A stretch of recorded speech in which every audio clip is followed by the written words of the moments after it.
ચોક્કસ. અહીં પ્રશ્નોના જવાબો અને સમજૂતી આપવામાં આવી છે. 23. લોહીમાં ઇન્સ્યુલિનનું પ્રમાણ વધે તો લોહીમાં શર્કરા બ્લડ સુગરનું પ્રમાણ બી ઘટે છે. સમજૂતી. ઇન્સ્યુલિન એ એક હોર્મોન છે જે લોહીમાં શર્કરાના સ્તરને નિયંત્રિત કરે છે. જ્યારે ઇન્સ્યુલિનનું સ્તર વધે છે ત્યારે તે કોષોને લોહીમાંથી શર્કરા શોષવામાં મદદ કરે છે, જેનાથી લોહીમાં શર્કરાનું પ્રમાણ ઘટે છે.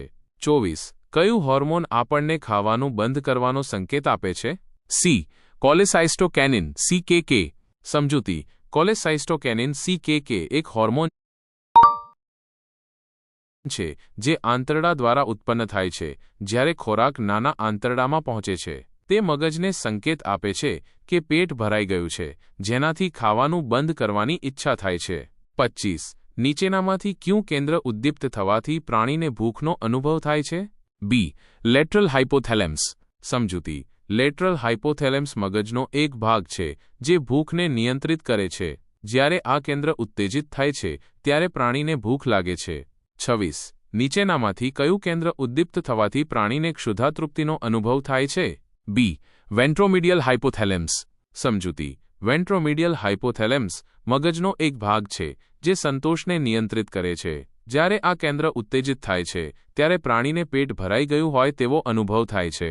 27. લેટરલ હાઇપોથેલેમસ એ કેવું કેન્દ્ર છે? બી. ક્ષુધા ભૂખ કેન્દ્ર. સમજૂતી. લેટરલ હાઇપોથેલેમસ ભૂખને ઉત્તેજિત કરે છે. 28. વેન્ટ્રોમીડિયલ હાઇપોથેલેમસની કામગીરી શું છે? એ. ક્ષુધાતૃપ્તિની. સમજૂતી. વેન્ટ્રોમીડિયલ હાઇપોથેલેમસ સંતોષને ઉત્તેજિત કરે છે. 29. ગળામાં પડતો શોષ ગળાનું સુકાવું એ તરસનું મુખ્ય કારણ છે. આ વિધાન કયા પ્રકારનું ખિસકાય? એ. સાચું. સમજૂતી. ગળામાં શુષ્કતા એ તરસનું એક સામાન્ય લક્ષણ છે કારણ કે શરીરને પાણીની જરૂર હોય છે. 30. જો કોઈ કારણસર શરીરમાં પાણીનો જથ્થો વધુ પડતો ઘટી જાય તો કઈ સ્થિતિ ઉદ્ભવે છે? સી. ડિહાઇડ્રેશન. સમજૂતી. ડિહાઇડ્રેશન એ એવી સ્થિતિ છે જ્યારે શરીરમાં પૂરતું પાણી ન હોય. 31. શરીરમાં પાણીનો જથ્થો ઘટે એટલે પિટ્યુટરી ગ્રંથિમાંથી કયો હોર્મોન ઝરે છે? એ. એન્ટીડાયુરેટિક હોર્મોન ADH.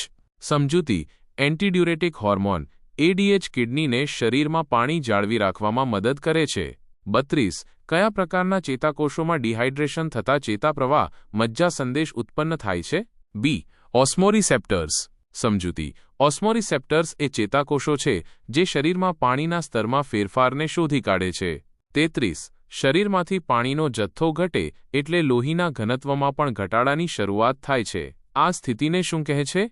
સી. હાઇપોવોલેમિયા. સમજૂતી. હાઇપોવોલેમિયા એ એવી સ્થિતિ છે જ્યારે લોહીનું પ્રમાણ ઓછું થાય છે. 34. ખેલાડીઓ જ્યારે પરસેવો થઈ જાય છે અને પાણી પીએ છે, આ ઘટનામાં કયા સિદ્ધાંતનો પુરાવો જોવા મળે છે? સી. આંતરકોશીય તૃષા સિદ્ધાંત. સમજૂતી. આંતરકોશીય તૃષા સિદ્ધાંત સૂચવે છે કે જ્યારે શરીરમાં પાણીનું સ્તર ઘટે છે ત્યારે કોષોમાંથી પાણી લોહીના પ્રવાહમાં જાય છે, જેનાથી તરસ લાગે છે.